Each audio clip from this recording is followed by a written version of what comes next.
un solo gasto. Sí, el túnel 1, la ecuación de la energía del túnel 1 con el Q1, la ecuación de la energía del túnel 2 con el Q2, etcétera, ¿no? Y entonces en la metodología que yo les doy, yo lo que hago es que convierto el Q1 en, o sea, uso la ecuación de continuidad, el QD igual a Q1 más Q2, o sea, el gasto de diseño igual a Q1 más Q2. Y entonces lo que trato de hacer es convertir la ecuación de la energía en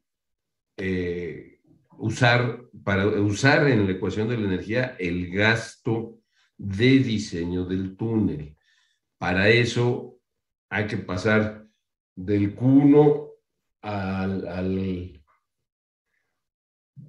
perdón, yo me equivoqué ahorita. Tenemos que pasar la ecuación de la energía al gasto pico de entrada que sucede en el embalse. Entonces, usas tu ecuación de continuidad y eso se puede hacer por medio el algoritmo que yo les presento al encontrar sus coeficientes alfas y los coeficientes betas. En las betas está puesto precisamente los coeficientes de pérdida de cargas menores, ¿sí? Pero en ese algoritmo lo que yo les presento es que ustedes pueden resolver, proponer o suponer un valor de gasto de diseño en los túneles y con el algoritmo resolver la ecuación cuadrática de segundo grado que les queda en función de alfa y beta, y entonces ya encuentran Q1, Q2 y encuentran la elevación. Sí, la elevación en el embalse. Entonces, eso les da para cada gasto de diseño una elevación en el embalse diferente. Y luego de que hacen ese paso, pueden obtener en un momento dado por mínimos cuadrados cuál es la correlación entre Q1 y QD. Y entonces de la ecuación de la energía original, a ver si quieren muy, muy rápidamente la tratamos de ver.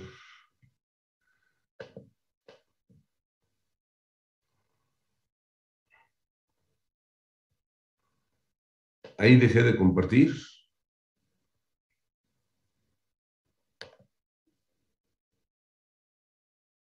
Ok.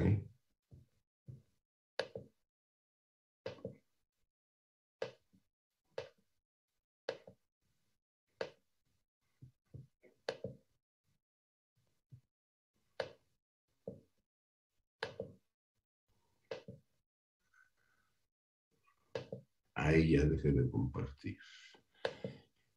Entonces,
ahí deben estar viendo mi pantalla que dice obra de desvío, teoría de la confiabilidad.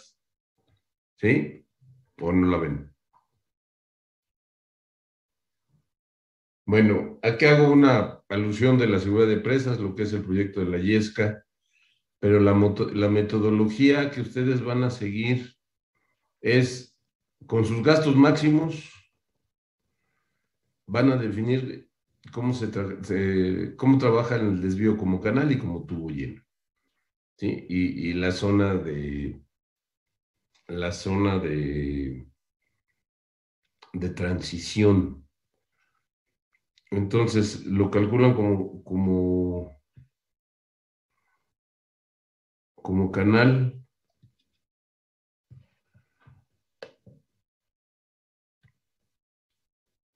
Y vamos a encontrar estas curvas, que son las curvas de elevaciones gastos. Lo que les decía en esta parte de las curvas es que ustedes tienen, es que ustedes tienen en un momento dado una correlación entre gasto de diseño contra gasto pico. Esta la obtienen ustedes del tránsito de avenidas. Y luego tienen una correlación del gasto del túnel 1 con respecto al gasto de diseño. Esta la obtienen de su curva elevaciones gastos. ¿Sí? ¿Y cuál es la curva elevaciones gastos? La que les comento que tienen ustedes que encontrar sus coeficientes alfas, betas, y hacer una tablita, una tabla en la que van poniendo para distintos gastos de diseño, van resolviendo una ecuación cuadrática y les va dando Q1 y Q2. En la ecuación cuadrática lo que ustedes encuentran son en un momento dado los valores del gasto Q1 y Q2 y les permite resolver una ecuación de este tipo.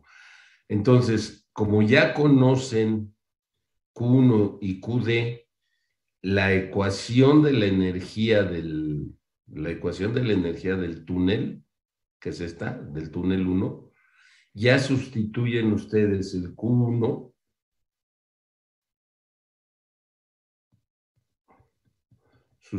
sustituyen el valor, en este Q1 lo sustituyen de aquí, de lo que encontraron en la tabla que fueron calculando los valores cuadráticos, y luego a este QD le sustituyen el QP, y entonces ya pueden expresar la elevación del agua en función del gasto pico, del ancho y de la n cuadrada.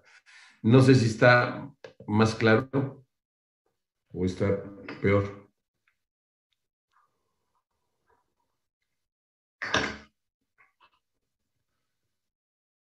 Pero si quieres, lo que te ofrezco es, te ruego que lo veas con el detalle en el libro, o sea, donde digo que tienes que seguir esa secuencia, y ya sea la maestra Claudia o yo, con mucho gusto, nos mandas un mensajito y lo vemos con detalle, si eres tan gentil. Pero no sé si te quedó, o sea, lo que traté ahorita fue de explicarte en términos generales cuál es el procedimiento, pero se tienen que poner a calcular con las pérdidas menores los coeficientes alfa y beta y resolver la ecuación de segundo grado que está en el libro. No sé si ya lo vieron con ese detalle. Bien, vamos a entrarle a hacer una revisión de una buena parte de la terminología de obras hidráulicas, porque ya los capítulos siguientes van a ser el diseño, eh, dimensionamiento del embalse y el diseño de la presa, su estabilidad, esfuerzos. Vamos a ver ya el diseño de vertedores y el diseño de obras de toma. Pero muchas veces en la terminología del lenguaje de presas y embalses, a veces se usan distintas nomenclaturas, sobre todo con otros países. También en México, ¿no? Pero con otros países. Usan palabras como hormigón, usan palabras como azud en lugar de cimacio. en lugar de llamarle un tránsito de avenidas, le dicen la laminación.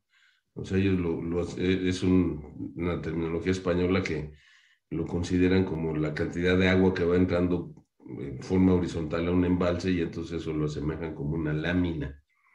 Pero bueno, a fin de cuentas, desde el punto de vista tipos de presas, ya vimos y ustedes vieron que existen presas rígidas y presas flexibles.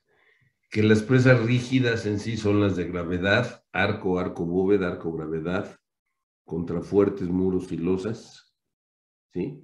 Y dentro de las presas de gravedad están las de concreto hidráulico convencional, concreto, o que se le llaman las presas de, de con lo que es una mezcla de concreto con lechada de cemento, pero así como si fuera destajo, y en un momento dado está, ese tipo hoy se llama de concreto trapecial. Hay una serie hay unos artículos, uno que me tocó escribir del comportamiento de presas con este tipo de concreto, que es una especie de CCR. Es un CCR más burdo que usan el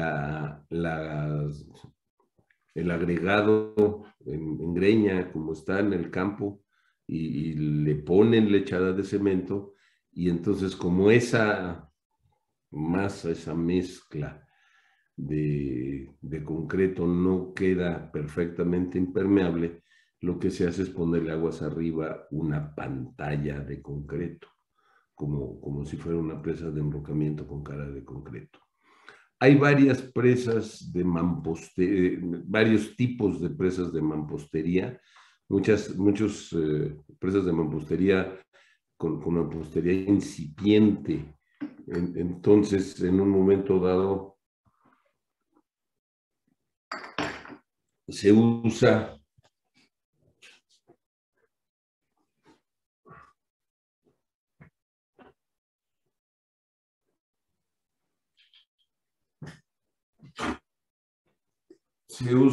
todavía una mampostería que le vamos a llamar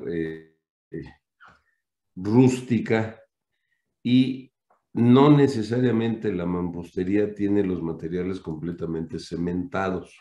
Entonces, por eso las presas de mampostería son susceptibles a tener fallas por desbordamiento. Si el agua pasa por encima de una presa de mampostería, ojo, tengan cuidado que puede estar fallando. Esto nos acaba de pasar en Zacatecas con la presa, con una presa de 6 metros de altura que pertenecía al gobierno del estado, a los ejidatarios. Le pusieron unas mamparas en la parte superior y no aguantó los esfuerzos del empuje hidrostático.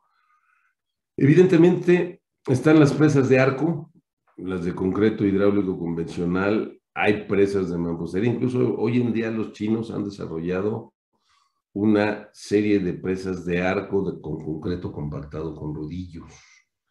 Entonces, es factible utilizarse. Ahorita, por ejemplo, sigue la emergencia en el embalse de Zimapán. El NAMO de Zimapán es la 1560, el NAME es la 1563, el agua está en la 1562,06, ha estado aumentando 3 o 4 centímetros prácticamente cada 4 horas, y el agua va para arriba, y el problema es que aguas abajo está la descarga hacia el río Moctezuma, que ese río es afluente del Pánuco, y es la zona la zona de San Luis Potosí, donde está la Huasteca, Tamazunchale y varias poblaciones, y entonces nos están diciendo, oye, ya no le abran más, pero la presa está recibiendo toda el agua que está desbordando San Juan del Río, que está desbordando Tequisquiapan y que ha pasado por Tula, por la Ciudad de México. Todas esas aguas llegan allá a Zimapán.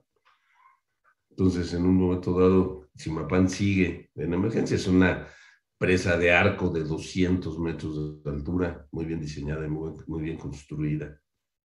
Es que me tocó hacerla a mí, por eso les hago el comercial. Pero la verdad está es una presa muy padre, ¿no? Tiene mucha ingeniería, pero sigue la emergencia en esa presa.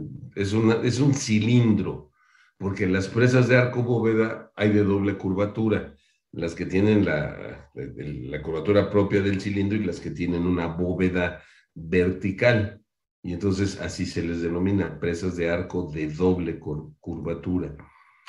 Luego los ingenieros de hacer las presas de gravedad y de hacer esas presas de concreto, esas presas de mezcla, vamos, incipiente, también les dio por reducir la cantidad de concreto que debería tener una presa. Se dieron cuenta que los esfuerzos a los que trabajan las presas en un momento dado son relativamente bajos y entonces decidieron construir presas con algunas otras formas y esas otras formas fueron contrafuertes o machones de 5 tipos. Vamos a ver ahora los machones de las presas. Tal vez una de las más significativas es Itaipú en el Brasil, que ahorita, por cierto, el Paraná, que es afluente del Río de la Plata, no tienen agua, tienen una sequía espeluznante. Nosotros estamos con el fenómeno de la niña, con agua hasta el cepillo en todo el país. En todo el país, menos en California y menos en el Río Bravo, ¿no?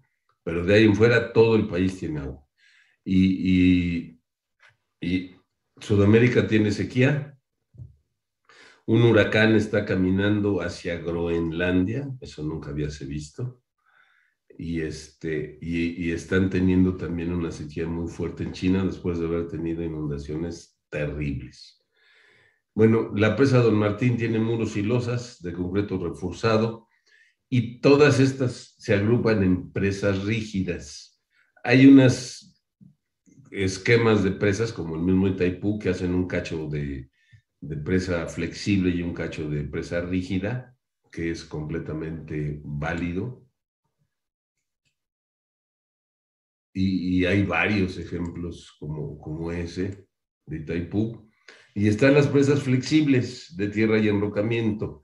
Las primeras, lo que yo les comentaba en una de las primeras clases, la presa Saá del Cafara del 2600 antes de Cristo, es una presa medio de argamasa, medio de arcilla, como si fuera un tabique, y hay 4 tipos de presas homogéneas que son de mucho cuidado, hay que tener mucho cuidado porque pueden fallar. Luego están las presas de tierra con cara de concreto, las de materiales graduados. Más bien, más que de tierra con cara de concreto, son más presas de enrocamiento con cara de concreto, las de materiales graduados. Las presas tipo indio, que son presas que tienen taludes muy amplios, aguas arriba, aguas abajo. Recientemente se han construido una serie de presas de jales, residuos mineros. Hay presas de gaviones para tratar de, más que retener el agua, retener el suelo y en un momento dado de tener la pérdida del suelo. Y aquí viene asociado a cada tipo de presa y a cada condición lo que es propiamente la seguridad de las presas y las causas que ocasionan las fallas de las presas, pues dependen del tipo de presa. ¿Sí? Por ejemplo, en una presa de arco es mucho más susceptible, ya sea de arco simple o arco gravedad, son más susceptibles por ejemplo, a sismos o a disoluciones kársticas de la roca. Las presas de gravedad en un momento dado tienen el problema, como les comento, del sismo, también de que tengan cimentaciones débiles o de que tengan en un momento dado pérdida del concreto compactado con rodillos. Las presas aligeradas son presas que son mucho más esforzadas, trabajan con valores de esfuerzos de concreto y en compresión y tensión más altos. Trabajan muchas de ellas con acero reforzado, que preferentemente se trata de no ponerle acero reforzado a las presas. Por ejemplo, las presas de arco, pocas presas de arco tienen acero reforzado. Aquí lo que se busca es que el arco, el centro de compresiones pase por el eje de la sección del arco y entonces todo en la presa sea compresión. En Zimapán solamente el cinturón superior en un momento dado tiene acero y eso es por una condición de que la compresa es un poco vacía, se presente un sismo y ahí se presentan esfuerzos de tensión altos y eso los tomamos con un cinturón de acero en la parte superior. Pero a fin de cuentas se trata de que trabajen prácticamente toda esa compresión. Y de las presas flexibles últimamente se han estado construyendo más las presas de enrocamiento que las de tierra. Las de tierra que se construyeron mucho son presas de materiales graduados y el ejemplo es que en la Conagua prácticamente las presas que se construyen, los enrocamientos no se compactan. Los enrocamientos se colocan a volteo y de hecho CFE construyó algunas presas así, infiernillos de enrocamiento a volteo. Hoy en día se ha demostrado, jóvenes, que el enrocamiento compactado es de lo mejor que nos puede suceder para el comportamiento de terraplenes. Y entonces, una de las causas más fuertes de fallas en presas flexibles y también en algunas presas rígidas, la más importante es el desbordamiento. Si el agua les pasa por encima, si son presas flexibles, tienen un altísimo porcentaje de probabilidad de falla, de colapso. Si son presas rígidas, es factible que el agua se aguante, que el agua soporte el paso por encima, pero en un momento dado no deja de ser grave que pueda erosionar parte de la ladera o parte de la cimentación y venga y sobrevenga el colapso. En las presas flexibles, además del desbordamiento, otra de las causas de falla por lo que se forman socavones y por lo que se forman fallas aceleradas es por la tubificación. La tubificación la tienen ustedes que cuidar en las estructuras de tierra como la niña de sus ojos, a un material impermeable de tierra que está soportando cargas, deben colocarle en un momento dado filtros. Y además del filtro, pues es preferible que no necesariamente el material que soporte sea de tierra. Pueden colocar enrocamientos compactados, pero son más caros. En términos generales, en el mundo hay algo así como 138,000 grandes presas.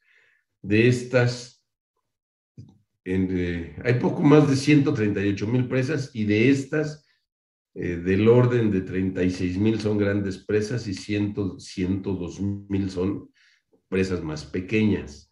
Acuérdense, y ahorita lo vamos a ver en las definiciones, cuáles son las grandes presas, son las que tienen más de 15 metros de altura o las que almacenan más de 3 millones de metros cúbicos, es la última definición del ICOLT, aunque había otra definición que manejaban frecuentemente que decía que eran las de más de 15 metros de altura o aquellas entre 10 y 15 metros de altura que tenían un vertedor con una longitud de cresta superior a los 500 metros cúbicos por segundo. Esa era la definición anterior. Hoy en día es mucho más común las de más de 15 metros de altura con un almacenamiento mayor a 3 millones de metros cúbicos. Y en materia de presas, los chinos se pusieron a hacer presas como locos. Se pusieron a hacer un montón de presas jóvenes sin tecnología en los materiales de construcción y sin tecnología o sin mucha tecnología en el diseño. Hoy en día, el país en que más fallan presas es en China. Y entonces, y los chinos fueron muy osados, muy aventados, se pusieron a hacer presas de arco con concreto compactado con rodillos, que el mundo occidental decimos que cómo es posible que hayan pensado hacer eso, pero lo han hecho y les han funcionado bien. Y hacían presas de mampostería de arco, y hacían un montón de presas de tierra, pero sin número, pero también han tenido las peores catástrofes y las peores fallas en las presas. Hay unas 6.600 construidas en Estados Unidos y hoy en día los americanos tienen una gran cantidad de lagos y una gran cantidad de posibles aprovechamientos hidroeléctricos. Hoy en día Estados Unidos está volteando los ojos a instalar mucha más capacidad hidroeléctrica en sus embalses. Tienen un plan de construir algo así como 12,000 megawatts adicionales. Todo México, en hidros, tenemos 12,568 megawatts instalados. Estos amigos están pensando en instalar 12,000 megawatts. Y ya hay empresas que están buscando gente con experiencia en el tema. ¿Sí? Después de haber sido proscritas y de haber tenido una batalla a muerte con los ambientalistas, allá en el año 2000 surgió un grupo que se llamaba el World Commission on Dams, que más bien parecía el World Commission Against Dams, porque todas las presas eran una desgracia para ellos. Y todavía hay asociaciones ecologistas en Estados Unidos que dicen no, porque no dejan pasar a los peces hacia aguas arriba, porque impiden el medio biótico de las presas, de la vida animal en los lagos y que a fin de, o en los ríos. Pero a fin de cuentas, la parte de sustentabilidad a nivel mundial, jóvenes que ustedes defienden y defenderán tanto el día de mañana, yo creo que es una cuestión de equilibrio. No podemos hablar de que en un país se dejen de construir completamente todas las presas habidas y por haber y que las que están se destruyan. No pueden dejar de tener agua regulada. No pueden dejar de almacenar agua para la gente. Y acuérdense que solamente hay dos medios para almacenar agua. O la almacenan en presas o la almacenan en depósitos subterráneos. No siempre los depósitos subterráneos son y tienen disponibilidad importante. ¿Sí? Entonces, las presas cuando vienen las sequías se afectan, pero a fin de cuentas, tener agua disponible para la población es lo mejor que puede haber para un núcleo urbano. Aguas abajo de la ciudad de Tokio, perdón, en la ciudad de Tokio, en la parte superior hay una presa, una gran presa que si falla Tokio, que tiene 27 millones de habitantes, desaparece, no desaparece toda del mapa, pero tiene una gran catástrofe. O sea, las presas son absolutamente necesarias. ¿Cuál es el punto importante? El equilibrio. El que, por ejemplo, nos pasó en Cajón y Yesca, en Comisión Federal. Nosotros íbamos a ocasionar en el embalse, el Cajón tiene como 1,500 millones de metros cúbicos, la Yesca tiene del orden de 2,200. Sembramos 1,000,000 de árboles para cada presa. O sea, hicimos un vivero con 1,000,000 de árboles y los fuimos sembrando en distintas zonas del embalse por aquello de la vegetación que se fuera a deteriorar o a quedar bajo el agua. Pero a fin de cuentas hay que dejar medidas ambientales de sustentabilidad. Por ejemplo, hoy en día las presas prácticamente en todas exige un gasto ecológico. Antes, por ejemplo, y todavía sucede ese efecto en el Caracol, en Guerrero, se hacía la presa y funciona, a la hora que va a funcionar hay una sirena que todas las casas y pueblos que están ahí alrededor, aguas abajo, ahí saben que ahí viene el agua, ¿no? Ahí viene el trancazo del agua por las máquinas. Y eso sucede entre las 4, 5, 6 de la tarde y las 7, entre las 8 y 9 de la noche. Y también me avisan con sirena cuando deja de pasar el agua y el río se seca. Entonces, hoy en día lo que hacemos es que aguas abajo ponemos una pequeña presa dejamos salir el agua cuando se requiere para generación y se almacena en ese pequeño embalse que luego extrae agua en forma constante y permanente en el río. Ese es el gasto ecológico. Ustedes lo vieron en la tarea que dejamos de las manifestaciones de impacto ambiental para una presa. En todos lados se está hablando que el gasto ecológico se debe dejar como algo obligatorio, pero hay una gran cantidad de ríos en este país nuestro que en el estiaje están secos. Entonces, esos ríos necesitan agua. Esos ríos necesitan agua permanente y gracias a esos ríos para la población necesitamos almacenar el agua en época de lluvias. Entonces son ríos que tienen medio metro cúbico por segundo, 1 metro cúbico por segundo. Lo ideal es hacer una presa, almacenar el agua, darle a la comunidad y dejar un gasto ecológico y que el río permanentemente todo el año tenga vida. Es parte de la sustentabilidad. Entonces, sí viene un punto de dilema hasta dónde tenemos que decir, oigan, no toquemos la naturaleza, ¿no? Yo creo que hay una conciencia en los ingenieros generalizada que tenemos que impactar el medio ambiente en el que vivimos, hay que buscar el impacto mínimo posible, pero a fin de cuentas no dejamos de impactar. Pero, por ejemplo, ahorita, Tula, 6-7 de septiembre, hay una queja generalizada. Antier, el gobernador de Hidalgo fue a quejarse con el presidente de la República, decirle, oiga, hay un desastre ecológico ahí en Tula, hay que cambiar todas las cosas. En el 2016, la CONAGUA hizo un estudio y un análisis muy cuidadoso. Les voy a mostrar una lámina que no traigo ahorita, pero se los voy a mostrar en las próximas clases. Pero para empezar, y número uno, el Valle de México es una cuenca endorreica. ¿Qué significa eso? Pues no sé, pero suena así como que muy rimbombante, ¿no? No, endorreica es una cuenca cerrada. Es una cuenca que no tiene salida el agua. Hace muchos años la colonia hicieron una salida en la zona de Tula, lo que llamaron el Tajo de Nochistongo. Luego hicieron una cosa que se llamó el Gran Canal. Y luego ya hicimos en tiempos modernos el túnel emisor central en los 70s, 80s y recientemente el túnel emisor oriente. El agua sale del Valle de México por ahí. Este Valle de México es un valle de 1,500 kilómetros cuadrados de área.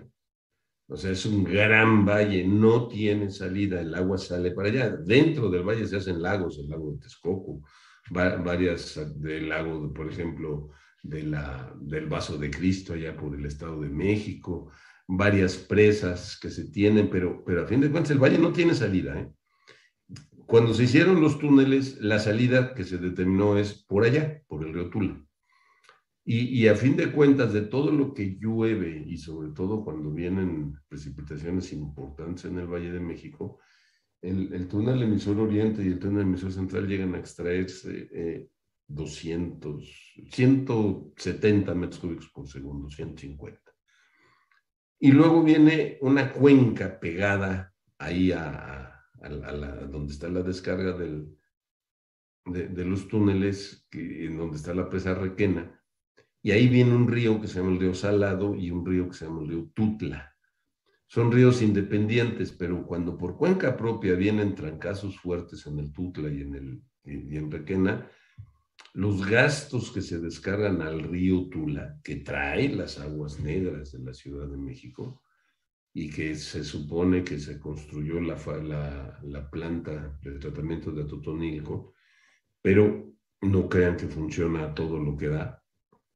Entonces, esa agua sale al río Tula. En el 2012 y luego en el 2015 hicimos un proyecto y le dijimos a la gente de Hidalgo, oye, amplía el cauce.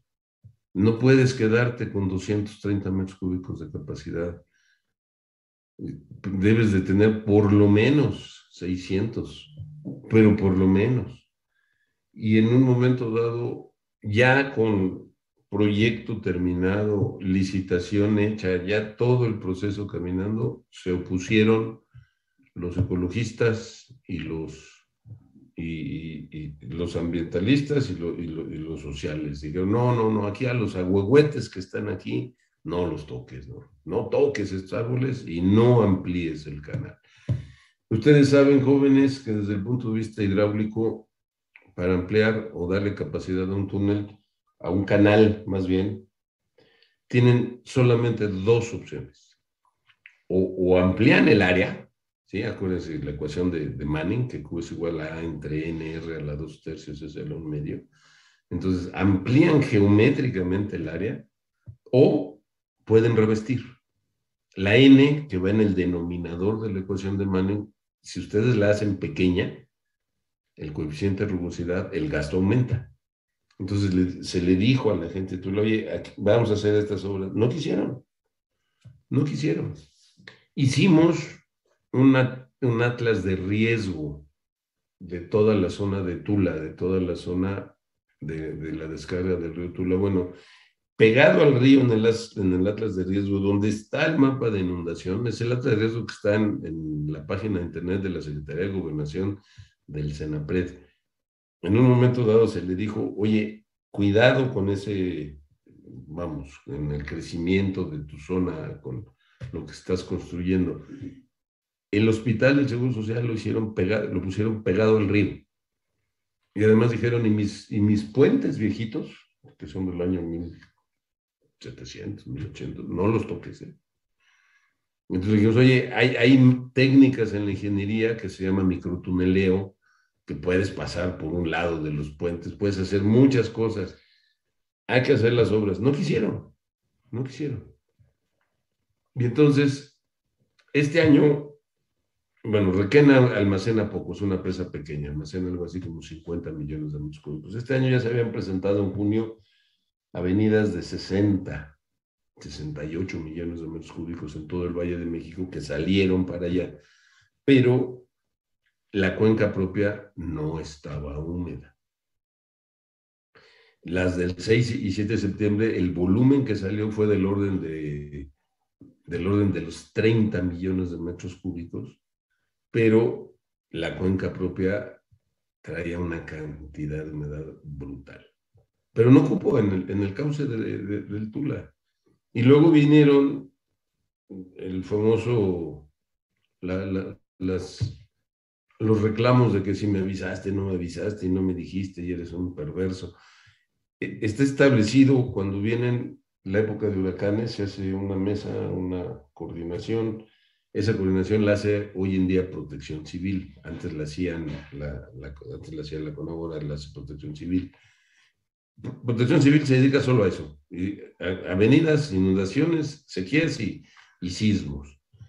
Y entonces en esa reunión se les dijo, oye, los mecanismos siempre, y está establecido, punto número uno, la máxima autoridad que se tiene en el caso de una emergencia en cualquier estado, en cualquier situación, es el gobernador del estado. En ausencia de él, el presidente municipal. Y en todos los casos, Protección Civil coordina. Y en todos los casos, con agua, CFE, la Secretaría de la Defensa, la Secretaría de Marina, ayudan. Entonces, nosotros avisamos desde el 5 de septiembre, hay 45 avisos del Servicio Meteorológico Nacional diciéndole a Protección Civil y a la Presidencia Municipal de Tula, 45 avisos diciendo, señores, vienen lluvias intensas. Vienen lluvias intensas en la zona de Tula, en la zona de la presa Requena, en la cuenca propia. Y luego hubieron oficios y hubieron llamadas. En la madrugada del 6 al 7 de septiembre, de plano la presidencia municipal no contestó y el gobierno del estado tampoco. Y entonces se presentaron por descargas totales del orden de 620 metros cúbicos por segundo. En un río que le caben 230, pues ya saben ustedes qué pasó. Se sale el agua por todos lados. Y luego mis cuates del Seguro Social, bien listos, les digo que construyeron la clínica pegados a la parte baja, al río.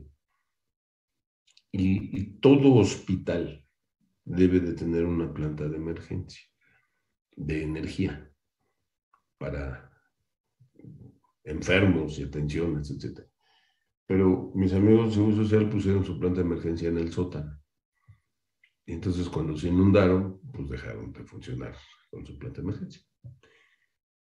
Y entonces vino toda la bronca de inundaciones, golpes y reclamos. Hoy en día todavía estamos en ese proceso. Ayer les comentaba que el gobernador le dijo al presidente, oiga, ayúdeme, porque en primer lugar tienen que manejar las aguas en exceso, pero además sobre ese río Tula, ese río Tula llega a una presa que se llama la presa Endó, que toda la vida, hace 80 años, 60 años, 70 años, 100 años, la presa Endó tiene como 50 años de construida, ha recibido aguas negras de la Ciudad de México.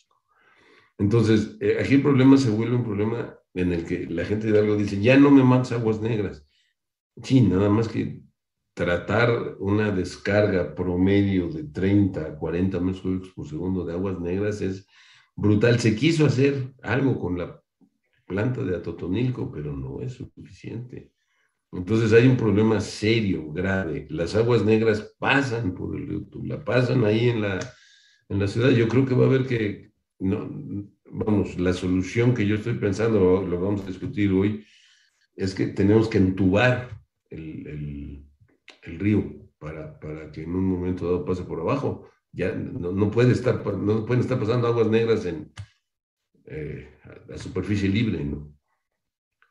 Y además, la otra parte que dicen es, ayúdennos contra las precipitaciones en exceso, sí, nada más que también déjense ayudar. Entonces, si hay un problema, como les digo, de percepción, la gente cuando está afectada, bueno, porque además ahorita la gente de la presidencia municipal dijo, no, a mí nunca me avisaron, ¿no? O sea, con cosas que no es cierto. Y luego el presidente municipal anterior fue el que se opuso a que se hicieran las obras de ampliación de Tula. Entonces, sí, sí se los quería platicar porque hay un grado de responsabilidad que tenemos, pero en mucho no, ¿eh? En mucho le toca a todos los férreos opositores que cada rato tienen problemas. Créanme, no existiría el desarrollo de México si les hiciéramos caso en todo lo que dicen. Y vuelvo a lo mismo, a lo que tenemos que llegar es a hacer una infraestructura sostenible, sustentable, una infraestructura que satisfaga a todos, que en un momento dado no se tengan grandes problemas para su atención y manejo. Todavía falta octubre, falta que se acabe octubre, falta que se acaben los frentes fríos y las tormentas tropicales en el sureste de México. Pero veo venir un montón de chamba para mejorar toda la parte hidráulica. México, tenemos algo así como 6.800 presas y bordos, 4.800 tienen más de 5 a 15 metros, 1.017 son grandes presas, pero la política hidráulica del país se dicta con 210 grandes presas que almacenan el 92% del agua que podemos en un momento dado almacenar. No sé si tengan alguna observación o comentario de lo que hemos dicho hasta ahorita.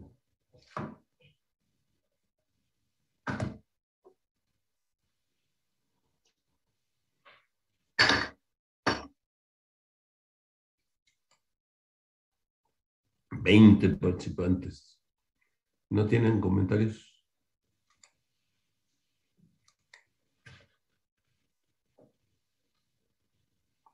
Yo creo que ahora más que confrontaciones con los grupos, que les encanta a los ambientalistas y a los socialistas, les encanta. Ellos, cuando se hizo la ley de transición energética, dijeron, ninguna presa pasa en la categoría de ser energías limpias, cuando en el mundo todas pasaron. La limitante fue que no se emitieran más de 250 gramos de dióxido de carbono por kilowatt hora. Esa era la limitante, la frontera de generar o de tener energía limpia y de tener energía no limpia. Pues los ambientalistas y además economistas y políticos donde vieron el gran negocio, dijeron, a ver, el gas natural produce casi 500, el doble, 500 gramos de CO2 por kilowatt hora. Esas sí son, pero esa sí es energía limpia. Y la energía hidroeléctrica, el agua, produce como 50 gramos. No, esos no son. ¿Por qué? Pues porque no dejan pasar a los peces. Hoy en día creo que, vamos, si la preocupación es un río vivo, hay varias cosas que se han hecho, escaleras de peces, elevadores de peces, turbinas por las que pasan los peces.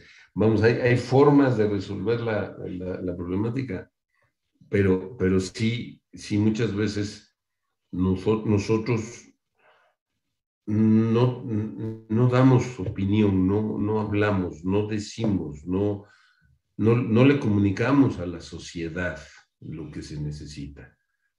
Y yo creo que ese punto es una tarea que es fundamental sensibilizarnos en hacerla, ¿no? La semana pasada, el jueves, di una conferencia en los foros de energía. Yo hablé de posible desarrollo hidroeléctrico en el país. Otras personas hablaron de geotermia, de nucleares, de líneas. Entonces voy a conseguir la discusión en el foro y se las voy a pasar porque la verdad es que sí vale la pena el escucharlo.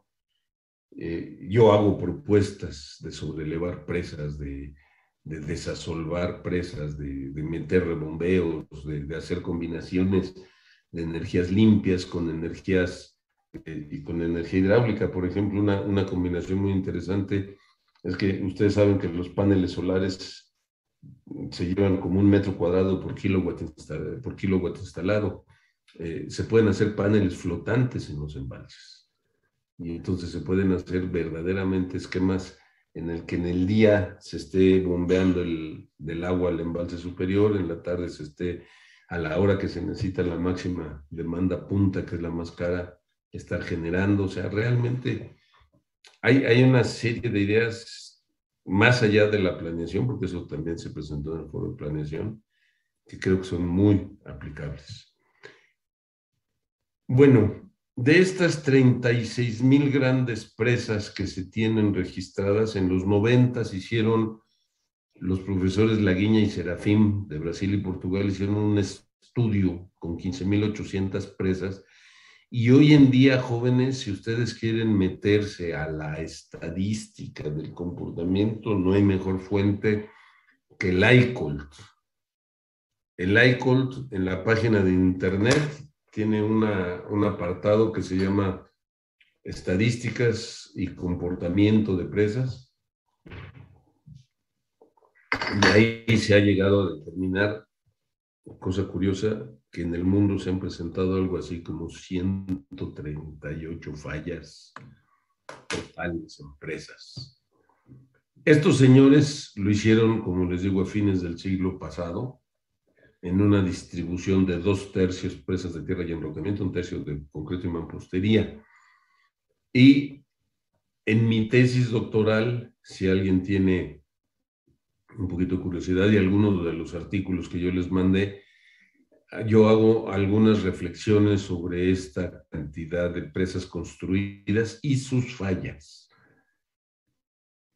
Ustedes tienen vía internet la posibilidad de acudir a cualquier tesis rápidamente y a los artículos que les mandé también, ¿eh?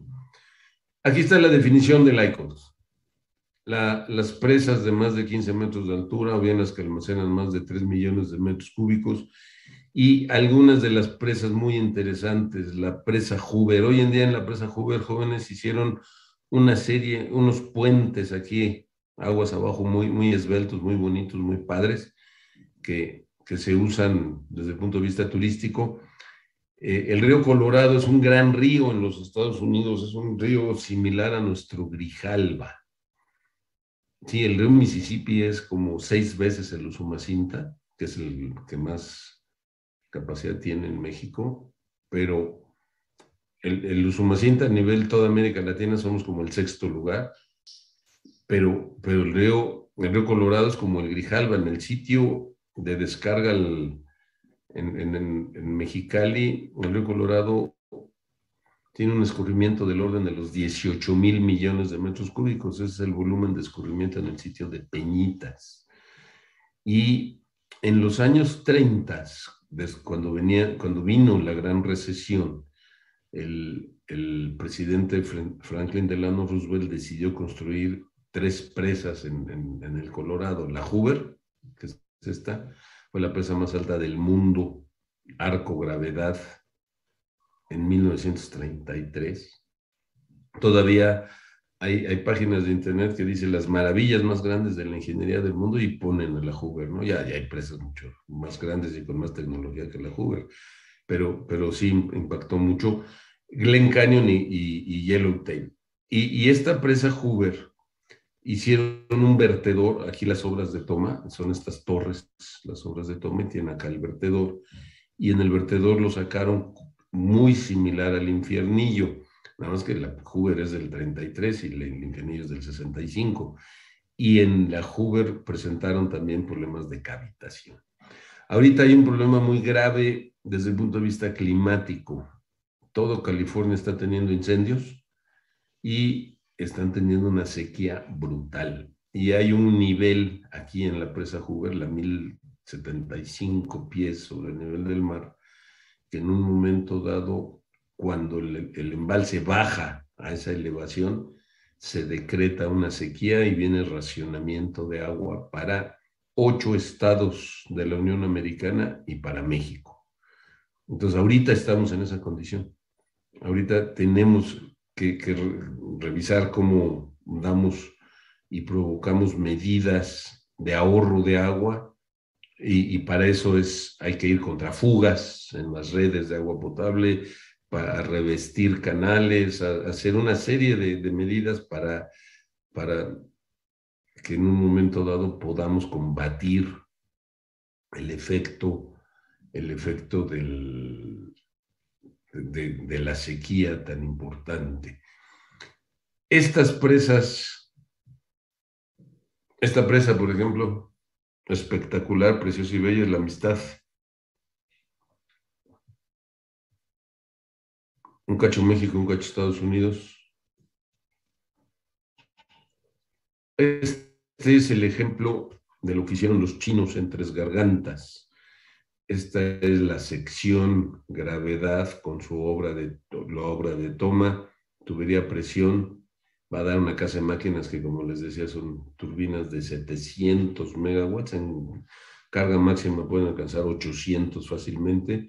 Y hoy en día los rusos y los chinos están trabajando en un prototipo de máquinas hidroeléctricas de 1000 megawatts. Son unos monstruos que además ruedan la velocidad específica. Las máquinas son muy bajitas, 90, 92 RPM.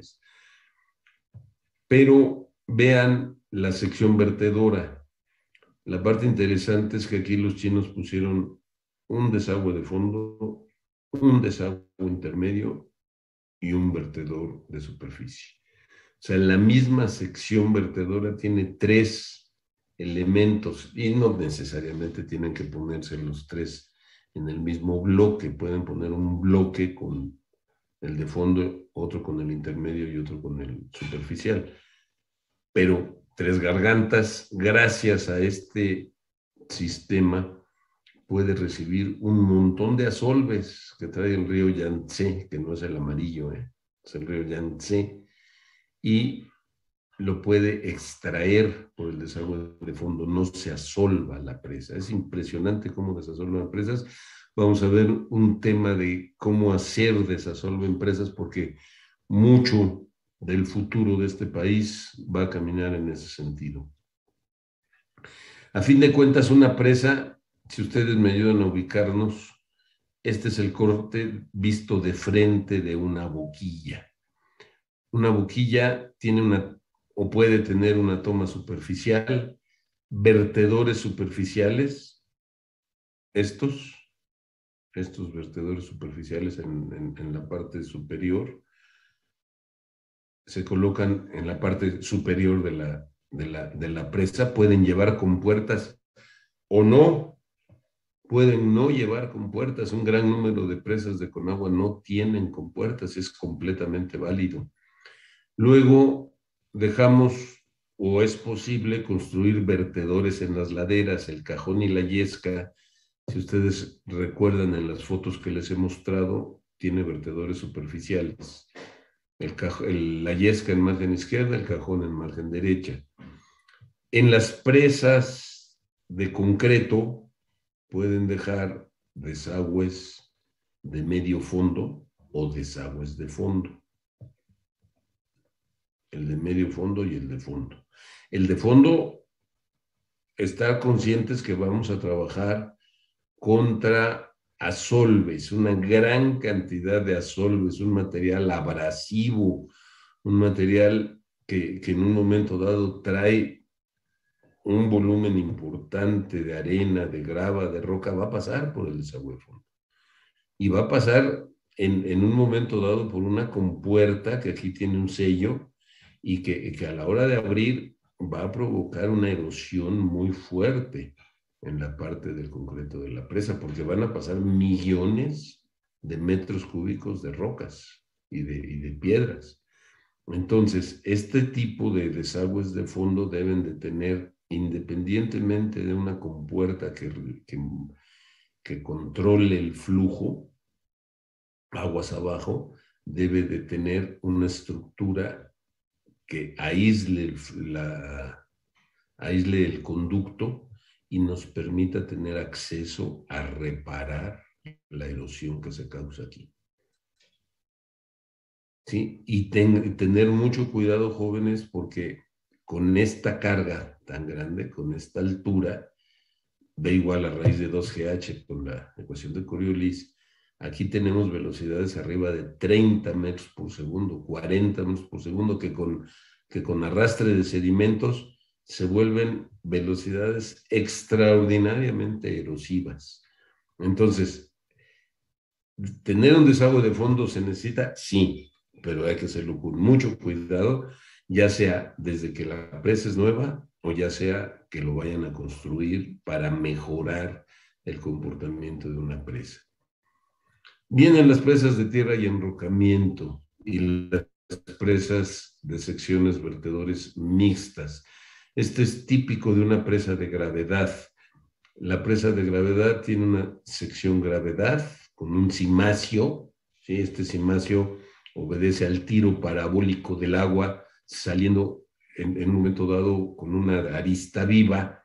Un señor Krieger determinó las ecuaciones del tiro parabólico y entonces lo que hacemos es que ahora lo rellenamos de concreto y este tiro parabólico se apega a la lámina inferior vertiente de ese tiro vertical. Obviamente las compuertas pueden trabajar totalmente abiertas o parcialmente abiertas. ¿Sí? Esta sección gravedad en muchas ocasiones se deja que sea vertedora sobre el cuerpo de la presa con un salto de esquí. Antes se usaban mucho, antes 70s, 80s, se usaban mucho saltos de esquí con ángulos de 45 grados. Eso es lo que les produce el tiro parabólico más alejado del pie de la cubeta. Hoy en día se usan mucho más ángulos 30, 20 grados y lo que se busca es que donde caiga se forme un cono de erosión y que el agua disipe la energía propia del agua, que el agua al salir en el chorro y caer a esta poza que aquí se forma, la misma, la misma agua disipe la energía del agua. Eso no sucedió en una presa que se llama Cariba en África, y tienen un problema de erosión aguas abajo espectacular, brutal. Lo vamos a ver en las fotos. La sección gravedad tiene una cimentación, tiene una gran cimentación, y lo que en un momento dado se hace durante el proceso constructivo es que se construyen unas galerías, estas galerías, y se hacen unas pantallas de drenaje. Lo que se busca es que el agua que llega a filtrarse por la presa ocasiona sobre la cimentación una fuerza ascendente desestabilizante que se llama subpresión.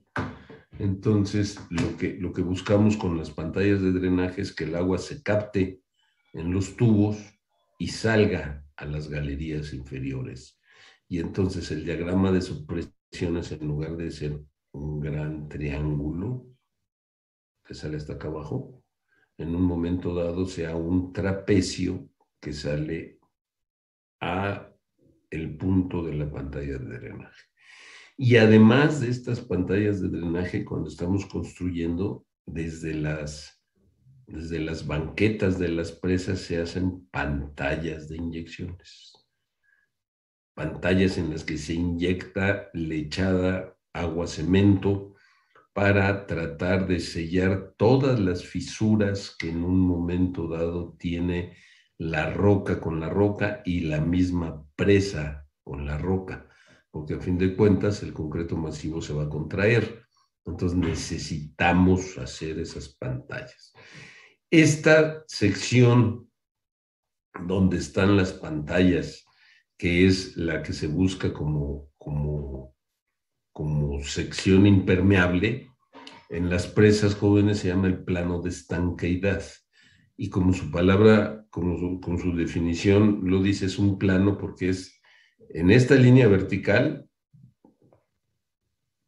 El plano de estanqueidad tiene que venir desde metros, decenas de metros del lado margen izquierda a decenas de metros margen derecha. Y entonces el plano de estanqueidad, que se construye desde unas galerías, ¿sí? El plano de estanqueidad queda a fin de cuentas como una pantalla inyectada con lechada de cemento, desde donde se hace la cimentación o el desplante de la presa hacia el interior del macizo rocoso. Esto puede ser del orden de 0.7 a 1 gamma H. Es decir, toda la carga de agua que ustedes tienen aquí de la presa les puede aparecer en la parte inferior de la presa. Entonces ustedes van a inyectar lechada de cemento a 0.7 de gamma H mínimo o a 1 de gamma H, que más no necesitan, para impedir que el agua pase por abajo de la presa. En el caso de la presa Simapán, 200 metros de altura, todas las filtraciones que tengo en la parte inferior de la presa son 12 litros por segundo. Todas las filtraciones que tuve en el cuerpo de la presa, aquí, fueron 47 litros por segundo. Y en el caso de Huites, una presa de concreto homogéneo que no cuidaron las filtraciones, no cuidaron las inyecciones, no cuidaron el enfriamiento del concreto masivo, llegaron a tener 1.700 litros por segundo. Ustedes, para entrar a estas galerías tenían que entrar con traje de investigador submarino, con botas, con capas, con gorros, con impermeables. Llovía, caía una cantidad de agua aquí brutal. No tenían plano de estanqueidad. Entonces, no se van vamos, la lógica indica, no nos vamos a gastar millones, cientos de millones de pesos, a veces miles, cientos de millones de dólares en generar un plano de estanqueidad para que luego el agua se filtre, se pase y salga por abajo. Eso no debe ser. Ahorita estamos teniendo una filtración importante en la presa de la Amistad porque parte de la roca caliza, después de 60 años de construida, se inauguró en el 69, ya tiene 53 años. Parte de la roca caliza se está disolviendo. Tenemos un problema de disolución. Este jueves va a haber miércoles va a haber un evento en la que un ingeniero especialista del cuerpo de ingenieros va a explicar lo que hicieron en una presa en África que se llama Mosul, y eso va a ser aplicable a la Amistad. Bueno, esta es la geometría de una presa de gravedad. Ustedes vamos a ver aquí en el curso qué cargas, qué combinaciones de carga actúan contra nuestra presa de gravedad, cómo vamos a hacer nuestras pantallas de drenaje, nuestras pantallas de inyecciones para evitar cargas tan importantes como las presiones, cómo podemos evaluar el sismo, cómo podemos evaluar volteo, deslizamiento, esfuerzos normales de compresión y de tensión, esfuerzos principales. Los vamos a ver cómo los evaluamos en una sección gravedad. Vamos a ver cómo vamos a diseñar esta curva, esta parábola inferior para efectos de poder definir qué geometría debe de tener el vertedor, cuál es el punto de tangencia que debe de tener, cuál es en un momento dado el dimensionamiento que conviene colocar en los vertedores. Y vamos a ver también en el curso las obras de toma, ya sea superficiales o tomas más profundas, más usuales en presas. Zimapán, jóvenes, 203 metros de altura. Vean qué esbelta cortina. Esta es España, ¿eh? Esta es la presa Besnar en España. Esta es Zimapán. No, no les miento y no dejo de asombrarme. Zimapán es la presa que más ingeniería tiene en este país. Esta presa 203. Vean aquí el desplome vertical. Cuando no está lloviendo y no está tan fuerte la bronca, los escaladores usan la parte de aguas abajo para bajar a rapel. Si ustedes son de deportes extremos, vayan a las Chivas y bajen en rapel para que vean lo que es un deporte extremo. Entonces, la usan, es muy usada en la parte de aguas abajo. Y aquí, a la margen derecha está la obra de toma de un túnel de 21.700 metros que tiene la caída de 603 metros a casa de máquinas, y en la margen izquierda está un túnel vertedor que sale al cañón del Infiernillo y que ahora está descargando 440 metros cúbicos por segundo, más 60 de casa de máquinas, estamos descargando 500 metros cúbicos por segundo y el embalse no baja. Todas las inundaciones de San Juan del Río y de Querétaro llegan a Zimapán y no está bajando el nivel. Vamos a tener que abrir más. Mi pronóstico es que vamos a tener que llegar a más, y cada túnel de Zimapán es capaz de extraer 1.250 metros cúbicos por segundo. Entonces, o sea, 2.500 entre los dos, estamos sacando el 25%. El TR100 estamos sacando. Jóvenes, es la presa de Itaipú, los machones tipo Marcelo, gravedad aligerada. Vean cómo la presa de sección gravedad, en un momento dado, lo que hacen es que inclinan más fuertemente el talud aguas arriba, hacen un triángulo y usan este triángulo con este peso del agua como elemento estabilizador, ¿sí? Y aguas abajo hacen esto hueco, ¿sí? Y estos machones los hizo un ingeniero italiano, Claudio Marcello. En México hay una presa de estas con marchones tipo Marcello, preciosa, allá en el norte, que vale la pena verla. Pero los brasileños decidieron en una presa de 187 metros de altura usar gravedad aligerada. Es espectacular la presa de Itaipú. Yo les diría que si ustedes van a ser ingenieros dedicados a las obras hidráulicas, tienen que conocer Tres Gargantas y tienen que conocer Itaipú. Y en México, por favor, no dejen de conocer Zimapán y no dejen de conocer Chicoacén. Yo en el curso de obras hidráulicas en condiciones normales organizaba 3 viajes. Íbamos a ver las presas El Cajón y la Yesca, organizaba un viaje a ver Zimapán y organizaba un viaje a ver las presas del sureste, Chicoacén y Peñitas.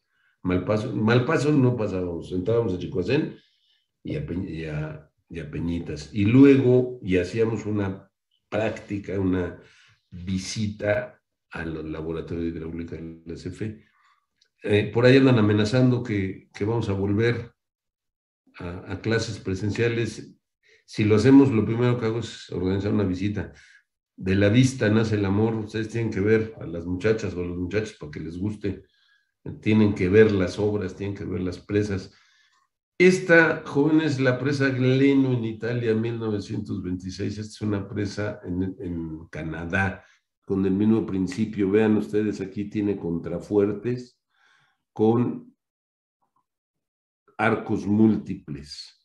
Nada más que la presa Gleno le falló a los italianos en la cimentación y se les fue.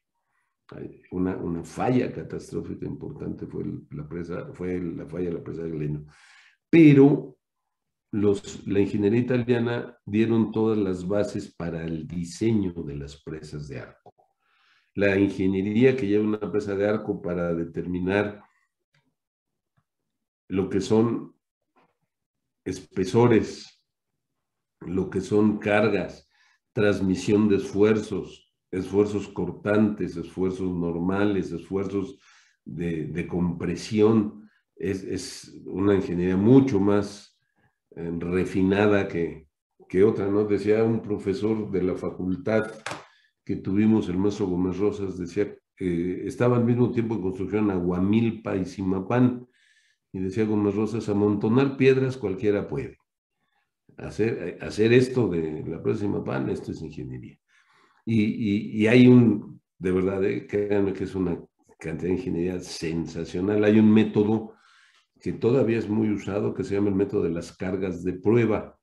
Se prueba una condición de carga y se determinan las deflexiones de lo que es en sí el cantilever. Esto es un cantilever empotrado en el piso. Entonces se determina la deflexión de toda la presa y luego se determina la deflexión de todo el arco, del comportamiento estructural del arco. Entonces se igualan las deflexiones en cada punto. Cuando están igualadas quiere decir que en un momento dado estamos en la solución que se está encontrando como definitiva, y lo que se hace es comparar el estado de esfuerzos que se tiene en cada presa con respecto a los esfuerzos permisibles del concreto en la cortina, de la roca en la roca y de la interacción concreto-roca en donde se apoya la cortina con la roca. Y entonces esa comparación nos permite definir la geometría de la presa que estamos analizando. Evidentemente aquí los métodos, también hay otros métodos. El método, hoy en día se usa mucho el FLAC 3D para efectos de métodos estructurales. Se usa todo el método de elementos finitos, pero el método de cargas de prueba es un método todavía útil en varias empresas dedicadas a la ingeniería de presas en el mundo. Presas de tierra homogéneas fueron las primeras que se empezaron. Es una presa como tal, solo tierra. En la presa de tierra se genera una línea de corriente superior. Esta línea de corriente superior se tiene que cuidar porque puede venir el proceso de tubificación. Y lo que hicieron los ingenieros viejos fue poner aquí un material permeable, el enrocamiento, un filtro invertido, y esto hace que en un momento dado la línea de corriente superior se abate. hacia este filtro invertido y entonces menos porción del talud queda sujeto a las líneas equipotenciales. En un momento dado, esto fue evolucionando de tal manera que se colocaron filtros aguas abajo, también se coloca filtro aguas arriba. Esta figura la voy a complementar o la voy a cambiar porque se tiene que poner filtro aguas arriba. Cuando se produce un desembalse rápido, un vaciado rápido de la presa, el núcleo impermeable queda con toda la carga de agua y puede presentar tubificaciones hacia aguas arriba y no cuesta nada poner un filtro de arena aguas abajo. Luego colocamos los taludes aguas abajo, los respaldos y generalmente chapas de enrocamiento que resisten la presa en la parte superior. En ocasiones se colocan drenes o subdrenes en la cimentación para que la línea de corriente superior ahora pase aquí y no se vaya por acá. Entonces hay que cuidar mucho que estos respaldos no tengan finos. Si ustedes dejan finos importantes, entonces aquí se va a generar un material impermeable y la línea de corriente superior va a venir prácticamente por el talud. Hay que hacer drenes, hay que hacer que el agua llegue a la frontera y caiga, tenga permeabilidades por lo menos unas 8 o 10 veces más grandes que la arcilla. La arcilla, acuérdense que tiene 1/10 a la menos 6 centímetros por segundo. Estos drenes se tienen que poner 1/10 a la menos 4 o a la menos 3 para garantizar que puede bajar el agua por ahí. De hecho, este es una sección de materiales graduados convencional. Vean los filtros, aguas abajo del núcleo impermeable, los respaldos que en un momento dado se tienen como respaldos grava arena en greña y en los respaldos de enrocamiento. De hecho, esto más que ser una presa de materiales graduados es una presa de enrocamiento con un núcleo de arcilla, porque esta presa sí está prevista que se coloque enrocamiento compactado tanto aguas arriba como aguas abajo.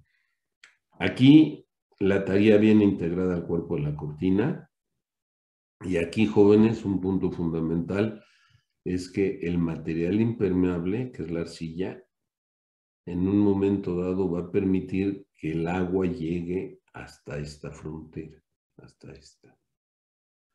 Entonces, todo el material aguas arriba queda sumergido, ¿sí? Todo el material aguas abajo queda seco y por eso es importante que los filtros funcionen, que el agua no pase, pero todo el material aguas arriba queda sumergido. Y ante la gran incertidumbre que significaba el comportamiento del material sumergido, una incertidumbre que se ocasionaba por un llenado rápido, por un vaciado rápido o por un sismo de alta intensidad. No se sabía cómo era la interacción en este material rocoso de gran tamaño. Fue que a dos investigadores, al profesor Marsal, que nació en Argentina, pero luego lo volvimos mexicano, y a Casagrande en los Estados Unidos, se les ocurrió hacer la cámara triaxial gigante. Y entonces Marsal y Casagrande emprendieron la experimentación más grande que se ha hecho en medios granulares a nivel mundial. Empezaron a probar muestras de gran tamaño, de enrocamientos de 1 metro, 1,5 metros, en los que fueron capaces de reproducir todas las condiciones de carga y llegaron a determinar cuáles eran los esfuerzos de compresión y fundamentalmente los esfuerzos cortantes. Un enrocamiento en material térreo falla por esfuerzo cortante, y el esfuerzo cortante producida por la combinación de cargas, filtraciones, etcétera, sismo, pero a fin de cuentas llegaron a reproducir cuál era el esfuerzo cortante en los materiales térreos. Todavía esas investigaciones están vigentes y todavía algunos investigadores como su servidor, estamos planteando que en las presas de enrocamiento con cara de concreto altas podamos tener la experimentación en una cámara triaxial gigante para definir los esfuerzos cortantes en el cuerpo de la cortina. Evidentemente, una presa de enrocamiento con cara de concreto con la frontera aguas arriba, lo que se busca es que todo el material quede seco y entonces se aumenta significativamente la resistencia al esfuerzo cortante del material granular, del enrocamiento compactado. Este es el caso de Itaipú, en la zona donde tienen un núcleo flexible. Aquí los brasileños sudamericanos usan enrocado, nosotros usamos enrocamiento. Y este es nuestro diseño para La Parota, México. La Parota es un proyecto que tiene que construirse en Acapulco, jóvenes. Es de obligatoria construcción. Toda la parte urbana de Acapulco que está creciendo hacia la zona del Renacimiento, en un momento dado tiene que crecer hacia esa parte de Acapulco y mientras no se controle el río Papagayo, no se va a poder crecer ordenadamente hacia esa parte. Entonces necesitamos construir La Parota. La Parota está prevista hoy en día con una sección homogénea, no con transición, ya le estamos cambiando a transición. Los últimos diseños se hicieron ya con zona de transición, pero es un enrocamiento compactado, capas de 80 centímetros, 6 pasadas. Esto es 1,20 m, cara de concreto, ¿sí? Ataguías desligada, la ataguía aguas arriba, sobre todo desligada del cuerpo de la cortina, y es el cajón construido en México. Y aquí llegaríamos a las presas más altas del mundo. Vean ustedes cómo está. Dos en Tajikistán, Rogun y Nurek, 335 y 310 metros. Ahorita los chinos ya están haciendo el diseño y el inicio de construcción de una presa de 340 metros de altura. Ellos tienen que ser los que hagan la ingeniería más alta del mundo, y también hace las peores zarandajadas y pentontadas del mundo, pero a fin de cuentas baten récords. Nurek, 310 metros de altura. Cuando nosotros hicimos Simapán y los chinos vinieron en un intercambio tecnológico para ver qué habíamos hecho en Simapán para aplicarlo ellos a Xiaowan, que es la presa más alta del mundo de arco, 292 metros. Todavía el Grand Dixens en Suiza tiene 285 metros, es la presa más alta del mundo, en concreto, gravedad convencional. Inguri en Georgia tiene 272 metros arco, Bayont 262 metros. Nosotros tenemos Chicoacén, nada más que también ya están haciendo los chinos un enrocamiento con núcleo de arcilla de casi 300 metros de altura, y ya Chicoacén ya no va a ser la más alta del mundo de enrocamiento con núcleo de arcilla. Bien, vamos a continuar en la próxima clase haciendo todo un repaso, terminología, objetivos, alcances. Todavía, fíjense, ya vimos procedimientos de construcción de Chicoacén, ya vimos obras de desvío y todavía estamos viendo y vamos a ver lo que son los objetivos del curso, lo que queremos todavía alcanzar para ese 11 de diciembre, que es cuando se acaba nuestro semestre. ¿Algún comentario, jóvenes? Voy a poner esta página en el Classroom para que puedan acceder a ella.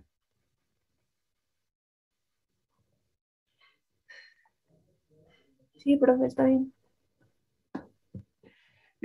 Me interesa mucho que la duda que tengas, por favor, que tengan, la vayamos solventando este viernes, el 7 de octubre. Vamos a dejar la entrega de la tarea de obras de desvío para el viernes 14, por favor. Así que denle, por favor.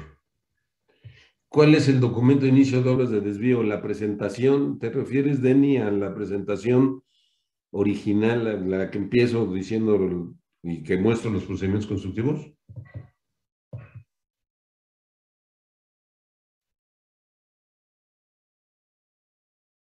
Ah, la que vimos hoy.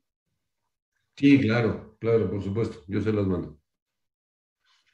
Está en mi libro, Denis, te ruego de la manera más atenta que lo veas, capítulo, ¿qué es? El 7, el 8, ¿no? Ahí está en el libro, ahí está en el libro todo el planteamiento, el funcionamiento de túneles, yo se las mando, pero está en el libro el funcionamiento como tubo lleno, cómo plantean las ecuaciones de la energía y cómo se hace la secuencia de cálculo, y lo digo, en el libro lo digo, independientemente de eso, se los mando.